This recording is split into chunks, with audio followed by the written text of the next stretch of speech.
네, 안녕하십니까. 이번 학기 행정법 강의를 시작하도록 하겠습니다. 예, 교재 1페이지를 한번, 3페이지를 한번 펴보실까요? 자, 첫 번째 이제 행정법의 의의가 나오잖아요. 예, 행정법의 개념을 한번 살펴보도록 하겠습니다. 행정법은 행정의 조직, 작용, 절차 및 구제에 관한 공법이다. 이렇게 돼 있습니다. 행정의 조직법이 있고요. 행정작용법이라는 게 있고요.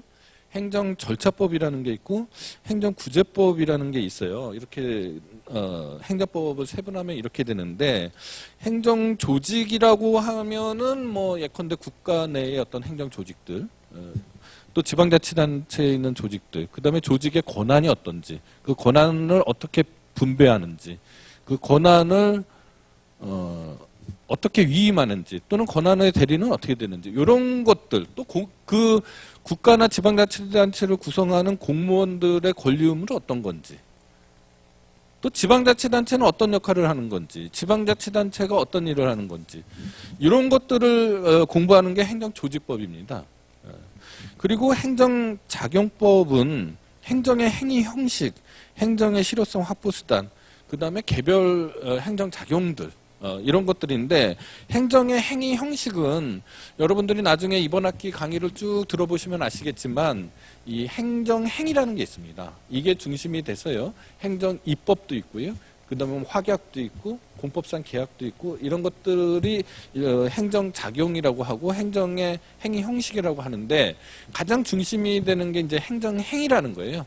아마 이번 학기 강의의 한 절반 정도는 행정행위가 뭐냐, 행정행위는 어떻게 해야지 적법하게 성립하느냐, 행정행위를 취소하거나 철회는 어떻게 할 수 있는 거냐, 위법한 행정행위가 되면 어떻게 구제를 받을 수 있겠느냐, 뭐 이런 얘기들을 주로 하게 될 것 같아요. 그 다음에 행정절차법이라는 게 있습니다. 이게 사사롭게 우리가 개인들 사이에 계약관계나 이런 게 아니잖아요. 예, 국가나 지방자치단체가 공권력을 행사하는 관계이기 때문에 이 엄격한 절차에 따라서 행정작용이 이루어져야 됩니다. 거기에 대한 것이 행정절차법이라는 거고요. 그 다음에 행정이 바람직하게도 적법하게 이루어진다라면은 별 문제가 없겠죠. 그렇지만 반드시 세상 만사가 그렇진 않잖아요. 예, 행정이 위법 부당하게 이루어질 때, 특히 행정행위가 위법 부당하게 이루어지면은 개인의 권리가 침해될 거 아닙니까?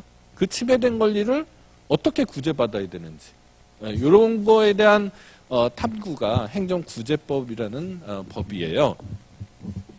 그러나 여러분들이 이번 학기 강의는 주로 이 행정법의 전반적인 통론들, 행정법의 통론들을 주로 전반부에 하게 될 거고요. 주로 이제 행정작용법을 강의하게 될 겁니다. 행정작용법하고 행정법 통론, 이 두 개를 중심으로 이번 학기 강의를 하게 될 것 같습니다. 자, 행정에 관한 법이라는 거죠. 행정의 조직, 작용, 절차 및 구제에 관한 공법이 행정법이라고 했으니, 행정에 관한, 이걸 분설하게 되면은 행정에 관한 법, 행정에 관한 공법, 그죠? 그리고 국제공법도 있어요. 근데 지금 우리가 관심을 두고 있는 거, 이번 학기 여러분들이 공부해야 될 거는 국내공법이잖아요. 이렇게 세 가지로 분석을 할 수 있습니다. 그러면은 지금 행정법이 뭐냐라고 지금 제가 말씀을 드렸는데, 그 개념 요소를 세 개로 잡는다라면은 행정공법, 국내공법입니다. 그럼 먼저 행정이 뭐냐? 라는 것부터 얘기가 돼야 되는데, 이거는 지금 오늘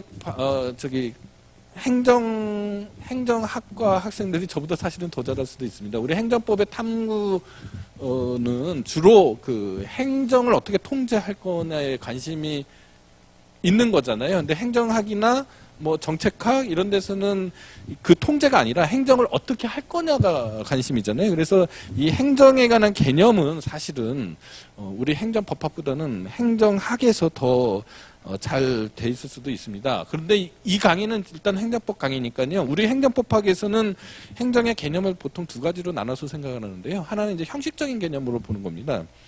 그 입법부, 사법부, 행정부가 있는 거잖아요. 그 행정부에게 주어져 있는 어떤 것들, 권한들, 법, 그런 것들을 작용들 이런 것들을 행정법이라고 생각하는 거를 이제 형식적음의 행정이라고 하는데 이거는 사실 문제가 있죠. 왜냐하면은 행정부도요 입법 작용을 합니다. 그죠? 반드시 국회만 입법 작용을 하는 건 아니잖아요.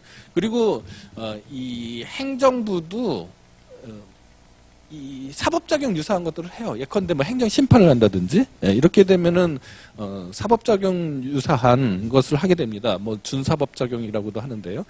그렇기 때문에 이 형식적음의 행정 개념으로는 이 행정법의 이 객체로서 행정을 잘 이렇게 설명할 수는 없는 거죠. 그래서 이제 실질적 의미의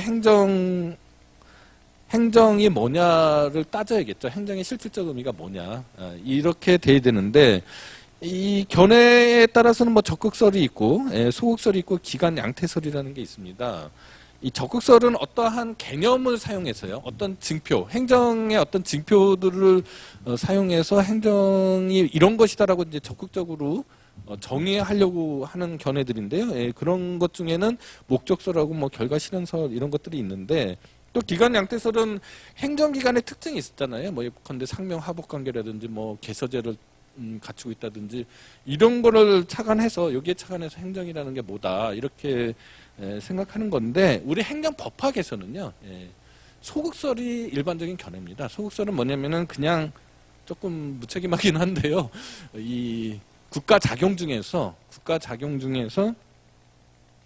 입법 작용과 사법 작용을 뺀 것을 그냥 행정이다 이렇게 공제설이라고도 하는데 국가 작용에서 입법하고 사법 작용을 공제한 거죠. 이게 이제 행정이라고 이렇게 설명을 합니다.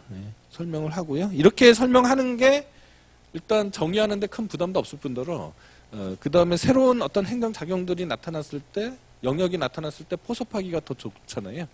그래서 행정법학에서는 이렇게 정의를 한다. 이 정도 아시면 될 것 같고요. 자, 그 다음 페이지로 가면 이제 행정의 분류가 있습니다. 먼저 주체에 의한 분류는 국가행정이라는 게 있고 자치행정이라는 게 있고 위임행정이라는 게 있어요. 국가행정은 국가가 시행하는 행정인 거죠. 그 다음에 자치행정은 뭘 생각하시면 되냐면요. 지방자치단체. 가 하는 행정을 생각하시면 됩니다. 그러니까 이게 대표적으로 이제 지방자치단체를 얘기하는데 뭐 그렇지 않은 자주적인 어떤 행정을 하는 영역도 있겠죠. 그런 것들이 이제 자치행정인데 대부분 우리가 자치행정이라고 하면은 지방자치단체 행정을 생각하시면 돼요. 그 다음에 위임행정은 이 국가나 지방자치단체로부터 권한을 위임받아서 하는 행정을 위임행정이라고 합니다. 주로 이제 공법인들이 많이 이런 일을 하는데요. 뭐를 생각해 보시면 되냐면 원래 국민건강보험에 관한 권한이 누구한테 있었겠습니까? 보건복지부 장관한테 있죠? 그럼 보건복지부 장관은 국가에 소속돼 있잖아요. 그러니까 원래는 국가행정이잖아요. 국가행정인데 보건복지부 장관의 국민건강보험에 관한 권한을 누가 위임받았어요? 국민건강보험공단이라는 공법인이 있어요. 잘 알죠? 그 국민건강보험공단이 국가의 권한을 위임받아서 국민건강보험에 관한 행정을 하죠. 이런 거를 위임행정이라고 합니다. 위임행정이라고 그래요. 그 다음에 두 번째로 볼 게 임무 또는 목적에 따라서 행정을 질서행정, 급부행정, 유도행정, 공과행정, 조달행정으로 나누는데요. 자, 질서행정은 공공의 안녕과 질서를 유지하기 위한 행정을 질서행정이라고 그래요. 자, 공공의 안녕과 질서의 유지 있잖아요. 요거를 두 글자로 말씀드리면은 경찰이라고 합니다. 경찰. 공공의 안녕과 질서의 유지를 줄여서 경찰이라고 하는데 이 경찰은 우리가 생각하는 그 경찰만 있는 게 아니고요. 위생경찰 같은 경우는 예컨대 구청의 위생과라든지 아니면 뭐 출입국 관리, 외국인의 출입국 관리에 관한 공공의 안녕과 질서에 관한 부분도 있잖아요. 이건 법무부의 출입국 관리 본부가 있어요. 이런 식으로 이 경찰은 공공의 안녕과 질서의 유지를 경찰이라고 하는데 그 경찰은 우리가 생각하는 이 파출소 그죠? 예, 그런데 있는 경찰서에 있는 그 경찰만 있는 게 아니다라고 일단 아시면 됩니다. 그 다음에 급부행정이에요. 급부행정은 예컨대 생활보호 대상자들한테 생계비를 지원한다라든지 이런 사회보장 행정이라고 그래요. 예, 그런 게 있고요. 그 다음에 뭐가 있냐면 급부행정 중에는 오늘날 이렇게 이 자본주의가 발달하면서 도시화가 되잖아요. 그러면 도시화가 돼 있으면은 이 자급자족을 할 수가 없습니다. 그래서 수돗물을 공급한다든지 전기를 공급하든지 이런 것들이 있죠. 그런 거를 이제 공급행정이라고 그래요. 예, 그 다음에 또 어떤 게 있냐면은 이 국가도 이 전략이 있잖아요. 국가도 경제 전략 같은 게 있지 않습니까? 뭐 예컨대 뭐 반도체 산업을 육성해야 된다든지 뭐 이렇게 하면은 어떤 산업에 대해서 유도를 하는 보조금을 지급해서 유도를 한다든지 이런 식으로 하는 거를 조성행정이라고 합니다. 이런 것들이 이제 급부행정이고요.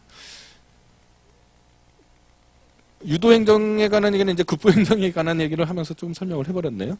그 다음에 공과행정이라는 게 있어요. 뭐 세금을 징수한다든지 뭐 이런 것들을 공과행정이라고 그러고, 그 다음에 조달행정이에요. 조달행정은 뭐냐면은 이 공무원들이 그죠? 행정을 하려면은 뭔가 볼펜도 있어야 되고 컴퓨터도 있어야 되잖아요. 이렇게 그런 것들은 이제 조달행정이라고 생각하시면 됩니다. 예. 자, 그러면은 애초에 행정작용의 시작은 뭐였겠어요? 지금 내가 행정의 여러 가지 말씀을 드렸는데 처음에 생각했던 행정작용은 경찰이겠죠. 네, 질서행정. 네, 질서행정에서 시작을 한 겁니다. 처음에 질서행정에서 시작을 했어요. 근대 행정법에서요. 네, 질서행정에서 시작해서 뭘로 관심이 바뀌었겠어요? 급부행정으로 관심이 바뀌겠죠. 네, 그래서 1960년대를 기점으로 해서 이 급부행정이 상당히 이제 각광받기 시작하는 행정의 유형이 됩니다. 왜냐하면 사회보장이나 이런 것들이 중요해지면서요. 네, 그건 나중에 또 설명을 해드리도록 하겠습니다. 그 다음에 침익적 행정이 있고 수익적 행정이라는 게 있어요. 침익적 행정, 뭐 부담적 행정은 개인의 권리를 제한하거나 의무를 부과하는 것을 침익적 행정이라고 그래요. 권리를 제한하거나 의무를 부과하는 것을 침익적 행정이라고 그러고요. 수익적 행정은 뭐 급부를 준다든지, 그쵸? 편익을 제공한다든지 이런 거를 수익적 행정이라고 그럽니다. 그럼 아까 질서행정은 대략 어떤 행정이 될 것 같아요? 침익적 행정이 되겠죠. 급부행정은요. 대략 수익적 행정이 되겠죠. 근데 침익적 행정하고 수익적 행정이요. 반드시 이렇게 수익적이기만 한 행정, 침익적이기만 행정 이렇게 되진 않아요. 이게 서로 교차돼 있거나요. 아니면 한 사람한테는 수익적인데 한 사람한테는 침익적이 될 수도 있어요. 예컨대 어떤 거냐면요. 자, 어떤 개발 사업을 했어요. 그러면 개발에 수혜를 입은 사람들한테는 침익적 행정이에요. 수익적 행정이? 수익적 행정이죠. 그렇지만 그걸로 인해서 환경상 이익을 침해받는 사람이 있을 수 있죠. 그러면은 침익적 행정이 되겠죠. 그러니까 하나의 행정이 어떤 사람한테는 수익적이 될 수가 있고 어떤 사람한테는 침익적이 될 수가 있어요.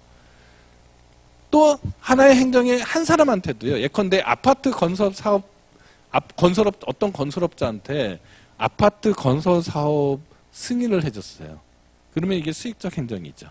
그런데 아파트 건설 사업 승인을 하면서 그 진입로를 개설한 다음에 지방자치단체한테 증여해라, 기부 체납해라 이런 부담을 부과했어요. 그러면은 침익적 행정이 되겠죠. 그러니까 수익적이면서 침익적 행정이 될 수도 있는 거죠. 이렇게 행정이 오로지 수익적이고 오로지 침익적이고 뭐 이런 경우도 많이 있지만은 이게 교착되거나 아니면 한 사람한테 수익적이고 한 사람한테 침익적이고 이렇게 되는 경우도 있을 수가 있다. 이렇게 생각하셔야 됩니다. 그 다음에 법적 기속에 의한 분류인데 기속적 행정이라는 게 있고요. 그 다음에 재량적 행정이라는 게 있고 뭐 자유로운 행정이라는 게 있는데 뭐 자유로운 행정이라는 게 세상에 어디 있겠습니까? 예, 이제 기속적 행정하고 재량적 행정을 좀 생각해 보시면 됩니다. 기속적 행정이라는 게 있고 재량적 행정이라는 게 있는데 조금 옛날 얘기로 돌아가면은요. 옛날 얘기로 돌아가면은 여러분들 이제 프랑스 혁명을 기점으로 이제 근대 사회가 시작된 거잖아요. 예, 그 전에는 중세 사회였잖아요. 예. 근대 사회에서 뭐 여러 가지 뭐 얘기들을 할 수도 있겠지만 근대 사회에서 가장 중요한 발견은 개인입니다. 개인의 발견이에요. 중세 시대에는 같은 사람이라도 개인은 없었어요. 어떤 마을에 어떤 공동체에 소속된 나였죠. 나 하나가 어떤 특별한 의미를 갖지는 않아요. 어디에 소속돼 있는 나예요, 항상. 그런데 프랑스 혁명을 기점으로 개인이 발견이 되고 그 개인이 어떤 자주적인 개인입니다. 자기 운명을 스스로 결정하고 하는 그 개인이거든요. 여러분도 뭐 민법은 미리 공부하셨다고 하니까 그러면 프랑스 혁명 이후에 그 개인이 자주적으로 거래를 하는 거죠. 그죠? 그러면은 거래는 혼자서 할 수 있는 게 아니잖아요. 그죠? 그러니까 A라는 사람이 있고 B라는 사람이 있어요. 두 사람이서 예컨대 사과 하나를 팔아요. 그러면은 A가 B한테 사과를 팔겠다고 이렇게 청약을 하고 B가 승낙을 하면은 계약이 성립하죠. 그러면 그 개인이 자기의 뭐 사법관계에서 자기의 운명을 자기가 결정한 거잖아요. 누가 대신 사과를 공급해 주는 게 아니잖아요. 자기가 스스로 사과를 공급받겠다고 결정을 하고 그 거래를 한 거잖아요. 그래서 민법에서는 그 개인 간의 거래에서 그 개인이 말이에요. 올바른 상태에서 거래를 해야 되는 거잖아요. 예컨대 B한테 속아서 거래를 하면 안 되잖아요. 그죠? 아니면 예컨대 속으로는 사과를 살 마음이 없어요. 근데 겉으로 그냥 사과를 사는 척 했어요. 이런 걸 비진의 의사표시라고 하거든요. 네, 그런 게 있고요. 그 다음에 서로요, 사과를 안 사기로 했는데 사과를 사는 것처럼 짤 수도 있잖아요. 이걸 이제 통정허위 표시라고 그래요. 그리고 누가 뒤에서 칼을 들이대고서 사과를 사라고 강요할 수도 있죠. 강박에 의한 의사표시라고 해요. 그러니까 이런 식으로 하자 있는 의사표시에 의해서 계약이 체결이 되면 안 되잖아요.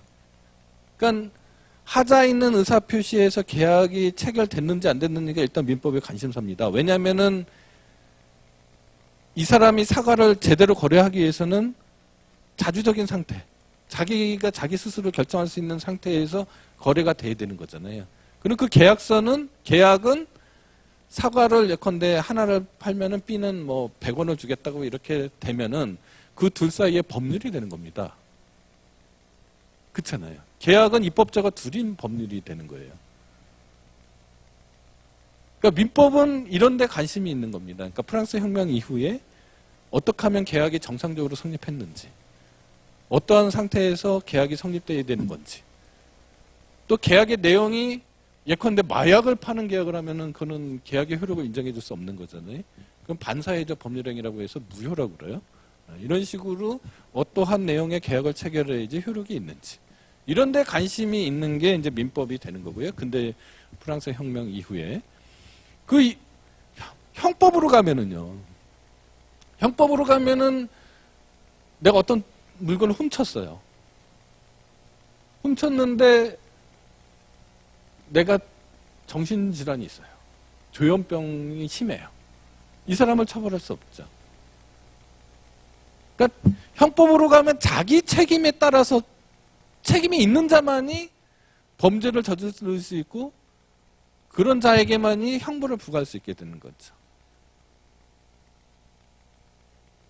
자기에 대한 관심들, 그러니까 개인에 대한 관심들이 민법적으로 그렇게 투영되는 거고 형법적으로는 그렇게 투영이 되는 거거든요. 그러면 공법에서는 어떻게 돼요? 공법에서는 그 전에는 누가 나의 운명을 정해주나요? 서양하고 동양하고 약간 사고방식이 다른데요. 서양에서 근데 답은 하나예요. 그죠? 왕이 정해줬죠. 왕이 나의 권리 의무를 정해줬잖아요. 뭐 나보고 전쟁 나가라고 하면 전쟁 나가야 되는 거고, 나보고 군대 가라고 하면 가야 되잖아요. 왕이 정한 거잖아요. 근데 약간 재밌는데 동양에서는 자기가 하늘의 아들이라는 거죠. 자기가 하늘의 아들이니까 너한테 군대를 가라고 명령할 수 있는 거죠. 천자예요, 천자. 황제, 왕 뭐 이렇게 되는 거잖아요. 서양에서는요. 신이 나한테 그 권력을 줬죠. 왕권 신수설이잖아요. 그게 프랑스 혁명을 통한 이 근대화되면서 어떻게 생각하는 겁니까? 내 운명은 내가 정하는 거죠. 자기의 운명을 자기 스스로 정해야 된다는 사고가 생긴 거잖아요. 그러면은 이제 뭐 어떤 공동체에서, 뭐 국가라는 공동체에서 자기 운명을 자기 스스로 정해야 되는데 인구가 많기 때문에 국회의원을 뽑은 거죠. 국회의원이 뽑아서 입법부를 구성해서 그들이 국민을 대신해서 정하죠. 그게 입법작용인 거잖아요. 행정은요. 그렇게 정해진 의사를 집행하는 거죠. 사법은요. 행정부가 그렇게 하는 행위가 입법부의 의사에 부합했는지 안 했는지 확인하는 거죠. 이게 이제 근대적인 이제 권력 분립 이론이잖아요. 물론 이제 오늘날에 있어서 권력 분립이 이런 고전적인 형태로 운영되는 거가 맞냐 틀리냐 이거 수정하고 뭐 이런 식으로 되는 거지만 애초에 권력 분립이라는 게 그런 거잖아요. 그게 이제 근대 국가 이후의 사고 방식이잖아요. 예. 그러면 자 행정부가요. 자 어떠한 상황이 있어요. 어떠한 상황이 있어요. 이 부분을 해결을 해야 돼요. 근데 국회에서 해결 방법을 다 써놨겠죠. 어디다 써놨겠어요? 법률에다 써놨겠죠. 자, 법률에 써놨고 행정부는 그 법률에 따라서 이 문제를 해결하는 거죠. 그죠? 근데 국회에서 자 이런 사태가 벌어지면은 행정부한테 이런 사태가 벌어지면은 A라는 방법이 있고 C라는 방법이 있고 B라는 방법이 있고 C라는 방법이 있어. 예컨대 자 어떠한 행정 목표가 있어요? 이 목표를 달성하기 위해서 A라는 방법이 있고 이런 방법들이 있어요. 이런 방법이 있습니다. 이런 방법이 있는데 국회에서 범위를 정해줘요. 자, 요 방법은 써도 된다. 그러니까 B를 써도 되고 C를 써도 되고 D를 써도 된다. A는 쓰면 안 된다. E는 쓰면 안 된다. 이렇게 정해주면은 행정부의 입장에서는 그 법률을 읽어보고 아 이런 사태가 벌어지면 여기에서 여기까지 정할 수 있는 행위 선택의 자유가 있게 됐죠. 요거를 재량이라고 합니다. 재량이라고 그래요. 자 그런데 자 어떠한 행정 목표가 있으면 이런 식으로 안 돼 있고요. 반드시 국회에서 어떤 A라는 솔루션을 꼭 써야 된다. A라는 방법을 반드시 해야 된다. 이렇게 정할 수도 있는 거죠. 그건 의회가 정하기 나름이잖아요. 자 어떤 사항에서 선택 방법을 할 것이냐 말 것이냐 한다면 어떠한 방법을 쓸 것이냐를 행정부한테 좀 여유 있게 준다라고 하면 재량이라고 그러고요. 이런 상황이 도래하면 반드시 이렇게 해야 된다. 라고 하면 기속이라고 그래요. 개념이 그렇습니다. 그러면은 기속적으로 정해진 거는 기속적 행정이 되는 거고요. 그렇죠? 예, 재량적으로 정해지면 재량적 행정이 되는 거죠. 이렇게 개념을 잡으시면 돼요. 예. 자, 그 다음에 수단에 의한 분류인데, 자, 권력적 행정은 행정이, 이 행정권이 국민한테, 개개의 국민한테 명령 강제하는 게 있죠. 이런 경우를 권력적 행정이라고 그러고요. 그렇지 않은 거를 비권력적 행정이라고 합니다. 예, 조언을 한다든지 뭐 이런 것들, 행정 지도를 한다든지. 그 다음에 법적 형식에 따라서 공법 행정이 있고요. 그 다음에 사법상의 행정이 있습니다. 여러분들이 이제 제가 강의를 하면서 사법하고 사법 똑같이 한글로 사법이잖아요. 예, 이렇게 되는데요. 이게 사법이라고 제가 말씀을 드리면 민법과 같은 공법의 반대말로서 사법을 얘기하는 거고요. 제가 부드럽게 사법이라고 얘기하면은 입법, 행정, 사법할 때 그 사법입니다. 그러니까 사법이라고 하면은 민법이나 상법을 생각하시면 되는 거고요. 사법이라고 하면은 사법부를 생각하시면 됩니다. 앞으로는요. 네. 자, 그러면은 여기서 사법상의 행정은 사법이겠죠. 예, 사법이 되는 건데 행정이요. 반드시 공법적으로만 이루어지는 건 아닙니다. 물론 행정에서 주요한 것들은 공법적으로 활동을 하는데요. 행정이. 근데 반드시 공법적으로만 행동하는 건 아니에요. 아까 얘기했듯이 공무원들한테 컴퓨터를 사줘야 된다. 이런 조달 행정가 같은 경우는 사법적 작용이 더 많이 쓰여지는 거죠. 그죠? 컴퓨터를 사는 거는 사법행위잖아요. 네. 그러니까 행정이 반드시 공법적으로만 이루어지는 건 아니고 공법적으로 이루어질 때를 공법행정이라고 하고요. 사법적으로 이루어질 때를 사법상의 행정 또는 국고행정이라고 그래요. 요 국고라는 개념이 조금 생소한데 요것도 재밌는 얘기들이 좀 있어요. 있는데 오늘은 아니고요. 나중에 제가 또 말씀드릴 기회가 있을 겁니다. 이 국고라는 개념이 있어요. 국가하고 국고가 같은 건지 다른 건지 헷갈리죠. 예.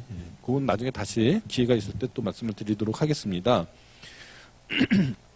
자, 지금까지 무슨 얘기를 했냐면은 행정법을 정의한 거잖아요.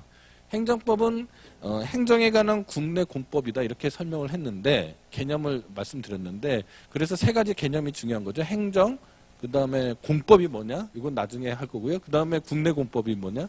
이렇게 되는 거잖아요. 근데 지금 첫 번째 파트 행정이 뭐냐에 대해서 형식적 의미의 행정하고 실질적 의미의 행정에 대해서 말씀을 드렸고요. 그 다음에 행정이 어떻게 분류되는지 설명을 했습니다. 근데 5페이지에 보시면은 뜬금없이 이제 통치행위라는 말이 나와요. 통치행위라는 말이 나옵니다. 자, 통치행위는 행정에 포섭될 수 있는 개념이에요. 원래는. 자, 국가 작용 중에서요. 특히 행정 작용 중에서요. 이 국가 최고기관의 정치적, 국가 지도적 행위와 같이 이 정치적인 성격이 강하단 말입니다. 강해서 사법부가 합헌성이나 합법성을 심사할 수 있는지 문제가 되는 집행작용이 있습니다.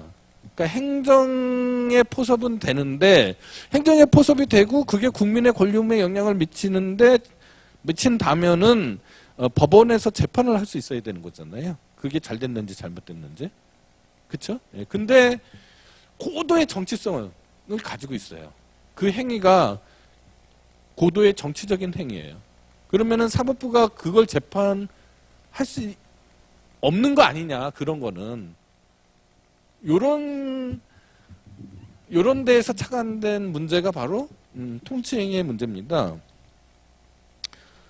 자, 통치행위라고 생각하는 것들이요. 고도의 정치적인 어떤 행위예요. 고도의 정치적인 행위인데 이게 개개의 국민에게 권리 의무에 영향을 미치지 않아요. 그러면은 이 문제가 되지 않는 거죠. 그렇잖아요. 개개의 국민한테 권리 의무에 영향을 미쳐야지 사법부가 개입할 건지 말 것인지 문제가 생기는 거잖아요. 근데 아예 처음부터 국민의 권리 의무하고 전혀 관계가 없어요. 국가작용이긴 한데 그러면 우리의 지금 관심사는 아닌 거죠. 네, 그런 거를 사실적 통치행위라고 그러고요. 국민의 권리 의무에 영향을 미치는 거를 법적 통치행위라고 합니다. 사실적 통치행위는 예를 들면은 대통령이 외교 행위를 했어요. 그는 개개의 국민에게 직접적인 영향을 미치는 건 아니잖아요. 물론 간접적으로 영향을 미칠 수는 있지만 직접적으로 권리 의무에 영향을 미치는 건 아니잖아요. 그러니까 이거는 뭐 사법심사의 대상 자체가 아예 안 되는 거죠. 생각할 필요도 없는 거죠. 그런 게 이제 뭐 훈장을 준다든지 이런 것도 있어요. 근데 훈장을 취소하는 거는, 서훈을 취소하는 거는 좀 얘기가 다르죠. 그게 이제 각주 2번에 있는 그 판례인데요. 이거는 이제 사법심사의 대상이 된다라는 판입니다. 서문의 취소죠. 그러니까 우리가 관심이 있는 거는 고도의 정치성을 띤 행정상의 행위인데, 국가작용인데 국민의 권리움에 직접적인 영향을 미친단 말입니다. 그러면은 모든 행정작용이 국민의 권리움에 직접적인 영향을 미쳤는데 그것이 위법하다면은 사법심사를 통해서 권리구제를 받아야 되는 거죠. 당연한 거잖아요. 그게 법치국가에서는 당연한 거지 않습니까? 네. 그런데 그 행위가 고도의 정치적인 성격을 갖고 있어요. 그래서 이거는 국민의 권리움에 직접적 영향을 미치지만 사법심사의 대상이 되면 안 되는 거 아니냐 라는 문제를 지금 말씀드리죠. 좀 반복되긴 했지만 그런 얘기입니다. 그러면 통치행위 이론 긍정설이 있고요. 통치행위 이론 부정설이라는 게 있어요. 통치행위 이론 긍정설은 그러한 통치행위는 사법심사의 대상이 되지 않는다라는 게 이제 통치행위 이론 긍정설이에요. 통치행위 이론 부정설은 무슨 소리냐? 아무리 통치행위라고 아무리 고도의 정치성을 띤 행위라고 하더라도 국민의 권리 의무에 직접적인 영향을 미친다라면 당연히 사법심사의 대상이 돼야 된다라는 겁니다. 이게 통치행위 이론 긍정설이에요. 자, 통치행위 이론 부정설이에요. 네, 통치행위 이론 긍정설은요. 왜 통치행위는 사법심사의 대상이 되면 안 되는지에 관해서 세 가지 견해가 있어요. 하나는 뭐냐? 이 사법자제설이에요. 사법자제설이라는 게 있습니다.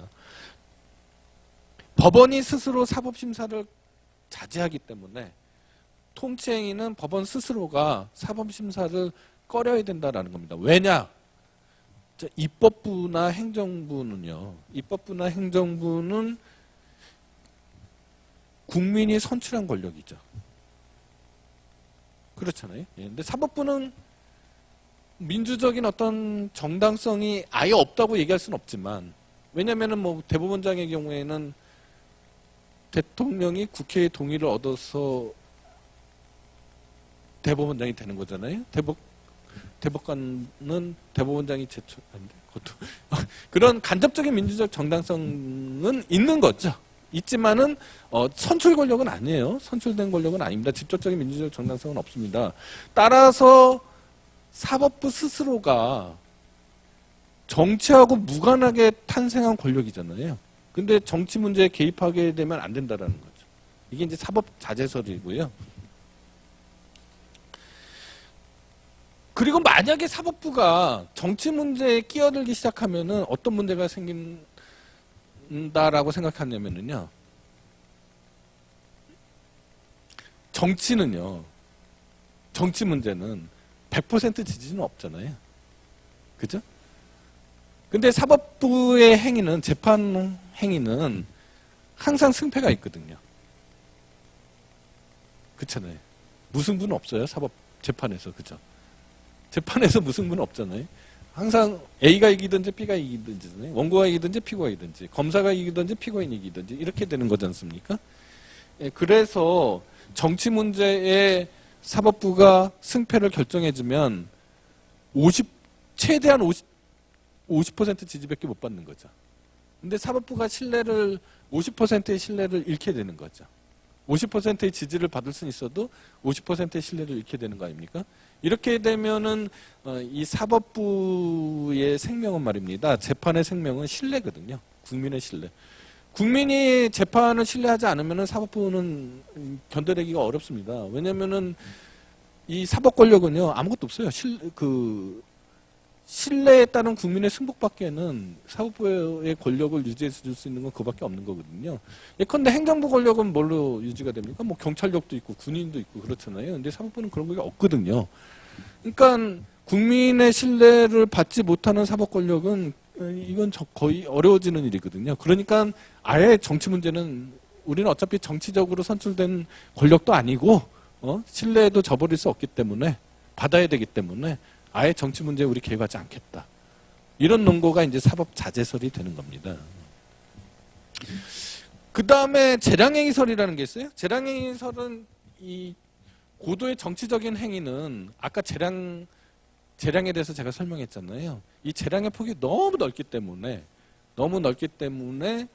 이 사법부가 재판할 수 없다라는 거예요. 그렇지만 재량행위설은 이 문제가 되죠. 왜냐하면은 이 행정행위 중에 아까 얘기했던 그 재량적 행정도요. 국회가 위임한 범위를 벗어나는 거는 재판을 하잖아요.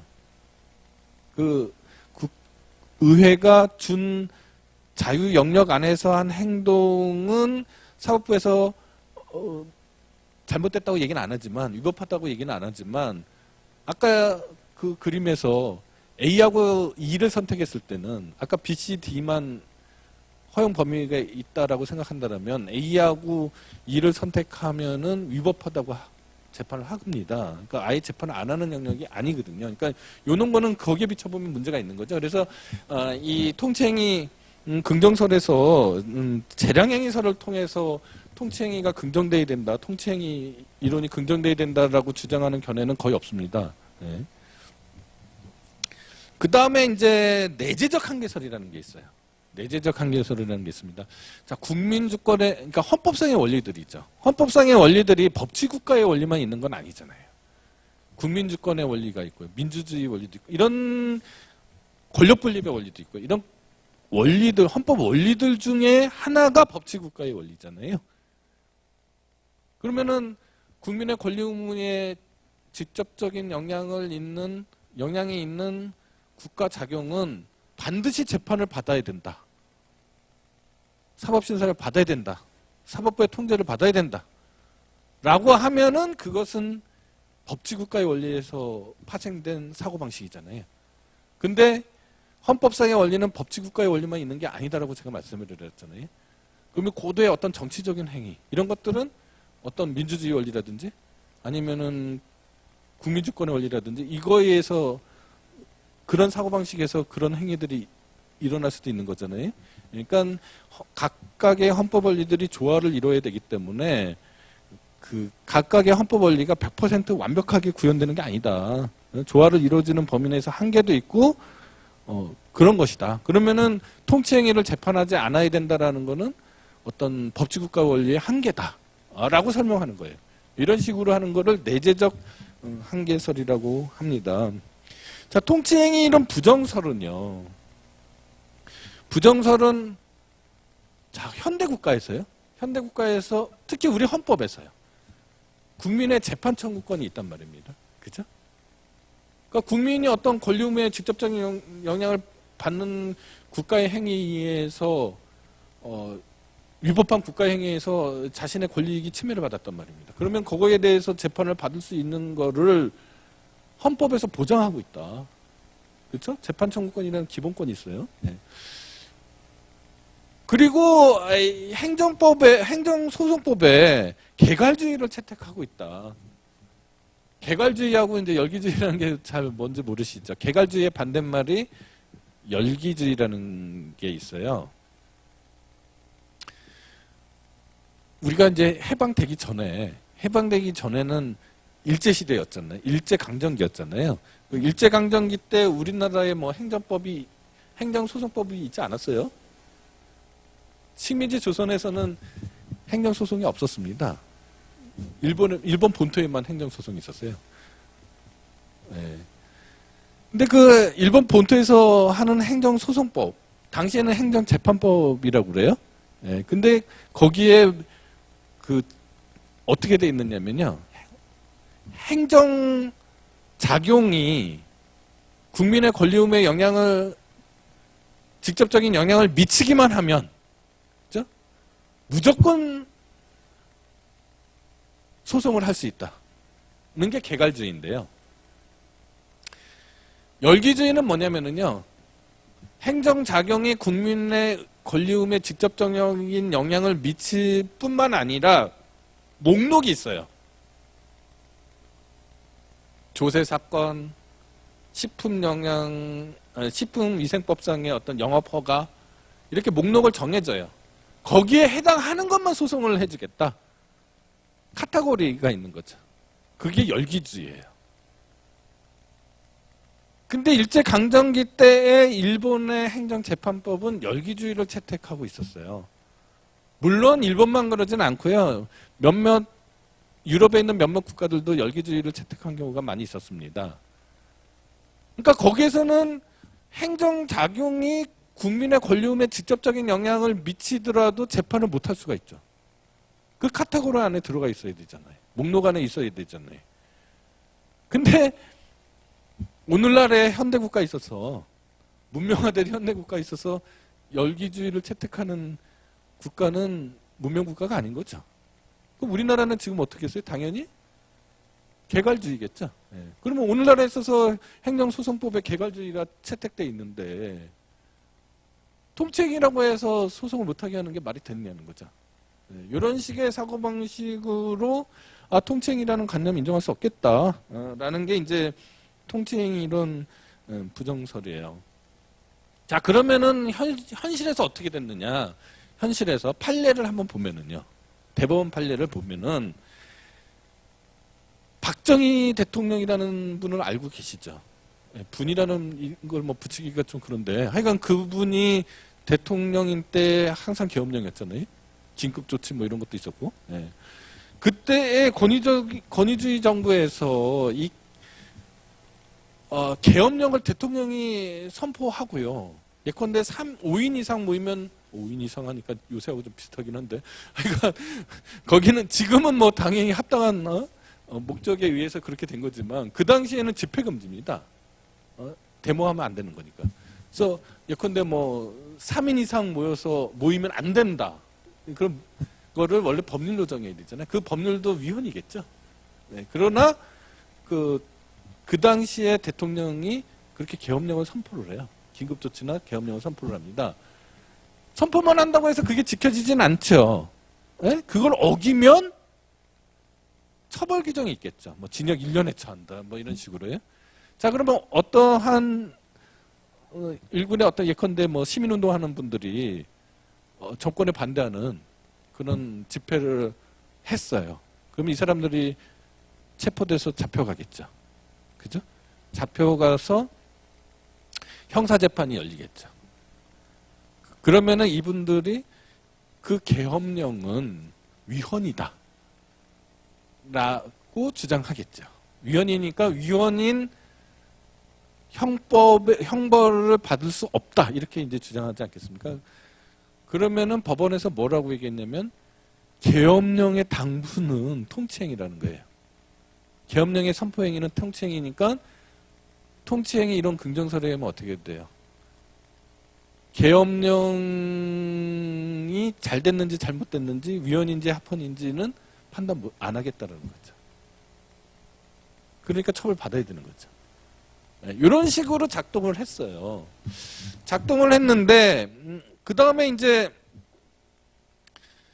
그 전두환 정권이 있고 그 다음에 87년도에 여러분들이 잘 알다시피 민주화 운동이 일어나서 드디어 우리나라가 이제 문명국가가 된 거잖아요. 네, 그 전까지는 권위주의 정부 하에 있었지만 87년을 기점으로 우리가 드디어 민주헌법이 쟁취가 되고 이제 민주화에 성공한 거잖아요. 지금은 뭐 가장 선진적인 국가 중에 하나가 됐지 않습니까, 우리가? 네.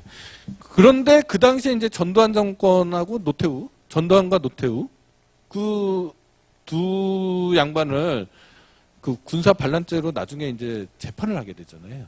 네. 재판을 할 때 그 사람들이 뭐라고 주장했냐면은 자기들이 했던 행위들은 통치행위다.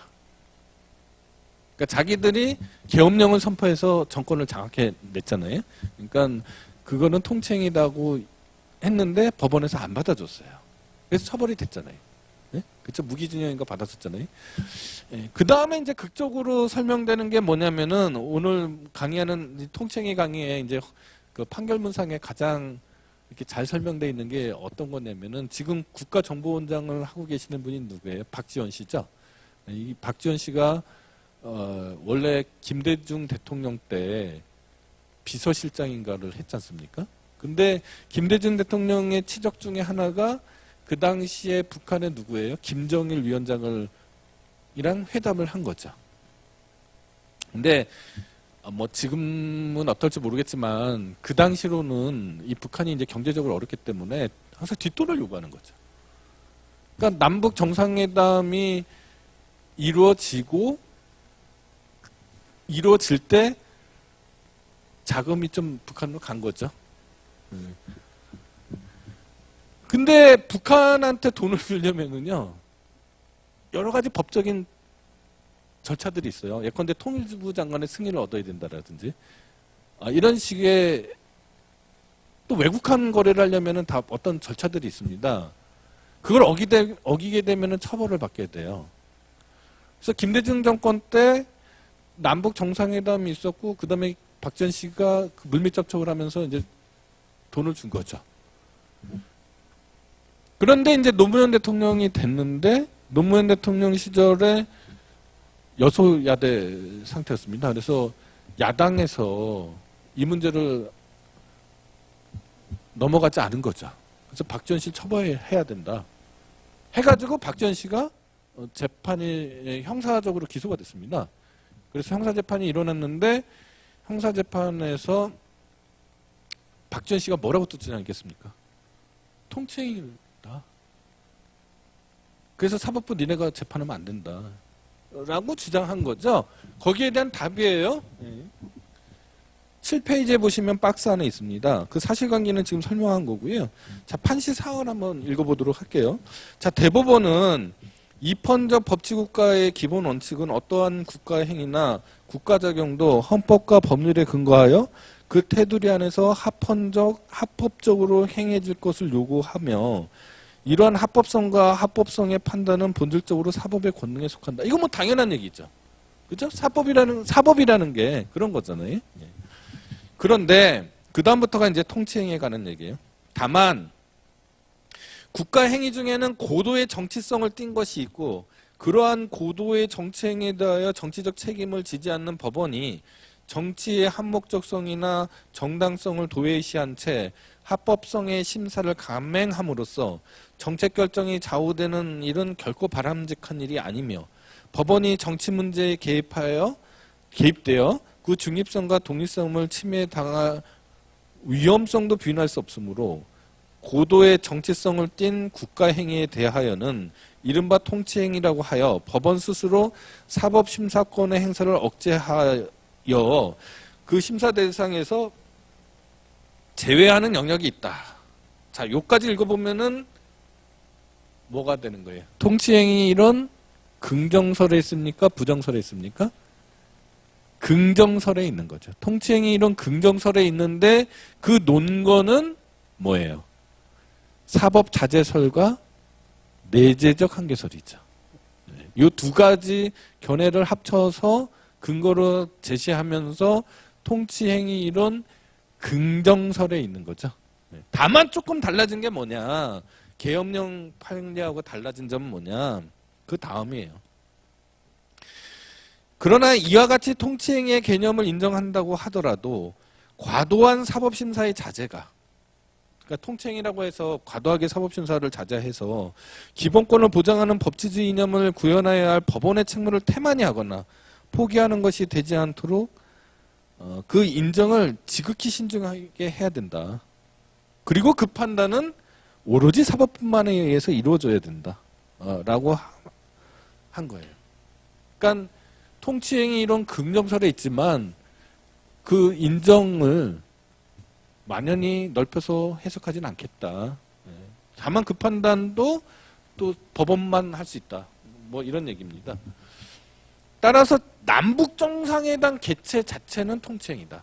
그렇지만 그에 따른 송금 행위는 법치국가의 원리와 법 앞의 평등 원칙에 비춰볼 때 사법심사의 대상이 된다.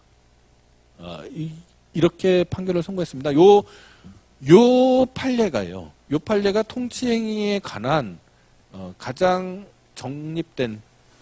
최근에 정립된 그 판례 이론이 되는 겁니다. 자, 헌법재판소는 자, 국회의 이라크 파병 결정에 대해서는 위헌이라고 그래요. 위헌 확인 사건에서는요, 통치행위라고 해서 헌법재판소에서 재판 안 해주겠다고 그랬습니다. 그러면 각하되는 겁니다. 기각이라는 게 있고 각하라는 게 있고 인용이라는 게 있어요. 잘 모르시죠? 네. 아직 학부생이니까요. 네. 자, 재판에서요. 법원이 원고에 해당하는 게 원고가 있고 검사가 있겠죠. 네. 원고의 청구를 받아들이는 거를 인용이라고 그래요. 원고의 청구를 받아들이지 않는 거를 기각이라고 합니다. 그럼 각하는 뭐겠어요? 각하는 소송 요건이 해당되지 않는 겁니다. 그러니까 기각하고 각하는 다른 거예요. 마치 뭐하고 같으냐면요. 자, 지금 UFC의 링에 있어요. 개체량을 통과하지 못해서 링 자체에 올라가지 못하는 거를 각하라고 그러고요. 링에 올라가서 지면 기각이라고 하는 겁니다. 그러니까 기각하고 각하는 졌다는 의미에서는 같지만 자기가 원하는 바를 이루지 못했다는 점에서는 같지만 완전히 다른 거죠. 네. 그러니까 이라크 파병 사건이 그것도 떠들썩한 사건 중에 하나였잖아요. 이라크 파병 사건이 위헌인지 아닌지 헌법재판소에서 재판 안 해주겠다 하면은 각하가 되는 거죠. 통치행위 이런 긍정서를 취하게 되면 각하하는 겁니다.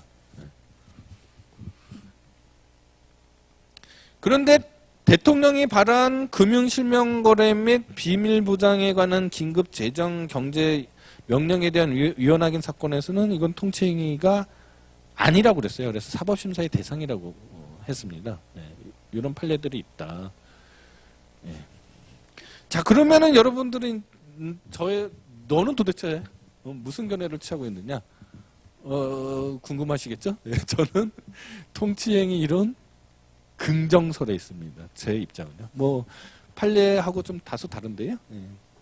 저는 아까도 말씀드렸듯이 국민의 재판 청구권이라든지 아니면은 행정소송에 있어서의 어떤 개괄주의를 채택하고 있는 오늘날에 있어서 사법부가 재판을 안 해준다는 것은 국민의 권리 의무에 직접적인 영향을 미치는 국가 작용에 대해서 재판을 포기하는 건 있을 수 없다라고 생각하는 게 저의 견해입니다. 자, 그러면 통치행위 긍정설을 취하게 되면은 어떠한 결론이 되느냐면은요, 부정설이죠. 부정설에 있게 되면은요, 일단 헌법에서 이 사법심사의 대상이 되지 않는 것을 정해놓을 수가 있어요.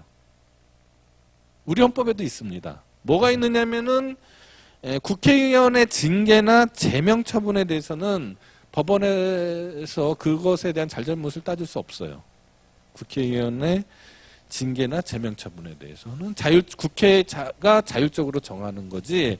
예컨대 뭐 징계가 잘못됐다고 해서 국회의원이 어떤 예컨대 뭐 정직을 먹었어요. 정직을 먹어서 그 정직에 대해서 법원에 가서 이 정직 잘못됐다. 정직처분 취소 소송을 제기한다고 하면 안 되는 거예요. 왜냐하면 헌법에서는 국회의 자율권을 존중해서 사법심사의 대상에서 아예 배제해놨습니다. 이런 식으로 헌법에서 배제해놓은 거는 통치행위 긍정설이 있더라도 부정설이 있다고 하더라도 그거는 전혀 관계없는 얘기잖아요. 그러면 그 나머지 것들은 국민의 권리 의무에 영향을 직접적으로 미친다라면은 당연히 사법심사의 대상이 된다라는 게 이제 제 생각인 거고요. 다만 이 고도의 정치성을 가진 어떤 국가 작용의 경우에는 이 재량의 폭이 굉장히 넓겠죠.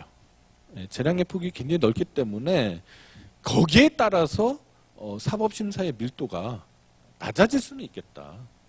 아까 재량적 행위하고 기속적 행위에 대해서 제가 설명을 드렸잖아요.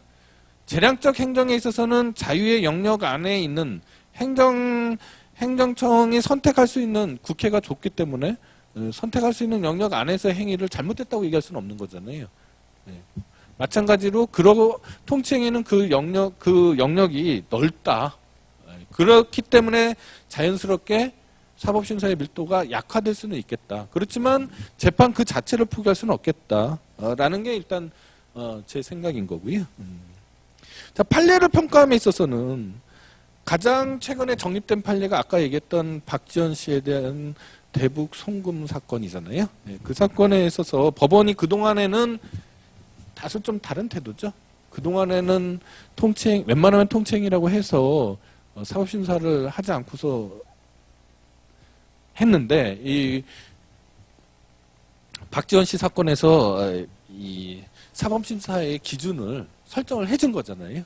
되도록이면 통치행위 긍정설이 있긴 하지만, 그죠? 통치행위를 인정해서 법치주의를 구현해야 될 법원의 책무를 방기하면 안 된다라는 거잖아요. 그러니까 되도록이면 통치행위 이 범위를 좁혀서 재판의 대상으로 삼겠다라는 거지 않습니까? 다만 이제 그런 의미에서 기존의 판례에 비해서는 상당히 진보한 면이 있다.